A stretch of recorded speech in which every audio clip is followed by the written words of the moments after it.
Welcome to the third episode of Bengali authentic food, যেখানে তোমরা বাঙালি নিজস্ব একান্ত কিছু নস্টালজিক রেসিপি দেখতে পাবে। বাঙালি মানুষ আর মাছ থাকবে না এমন কোনোদিনও হতে পারে? ফুচকা যেরকম টকজল ছাড়া অসম্পূর্ণ, সেরকম বাঙালি মাছ ছাড়া অসম্পূর্ণ।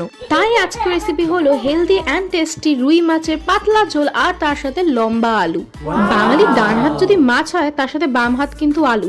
এই যে বললাম, মাছ আর আলু ছাড়া বাঙালি কিন্তু একেবারে অসম্পূর্ণ। আর বিশ্বাস করো, আমাদের কাছে ডায়েট অথবা হেলদি রেসিপি হচ্ছে পাতলা মাছের ঝোল। ওইসব অ্যাভোকাডো টোস্ট, গ্রিন টি এইসব আমাদের পাল্লায় পড়বে না। মাকে যদি গিয়ে বলো না, মা আজ থেকে তো আমি ডায়েট করব, হেলদি খাবার খাবো, তখনই মা বলবে হ্যাঁ খানা, পাতলা মাছের ঝোল, একেবারে পেটও ঠান্ডা মনও ঠান্ডা। তাহলে প্রথমে মাছগুলো হালদি সেরিমনি সেরে নিয়ে গরম তেলে ভেজে নিতে হবে। তারপরে গরম তেলে দিয়ে দিয়েছি জিরা, কালঞ্জি আর পেঁয়াজ কুচি, টমেটো কুচি। তারপরে দিয়ে দিয়েছি বিভিন্ন মশলা, যেরকম স্বাদ মতো নুন, turmeric powder, chilli powder, Kashmiri red chilli powder, ধনিয়া পাউডার আর রসুনের পেস্ট। ভালো করে মশলাটা কষিয়ে তারপর দিয়ে দিলাম আলু। তারপরে আমরা অ্যাড করলাম আমাদের ভেজে রাখা মাছ।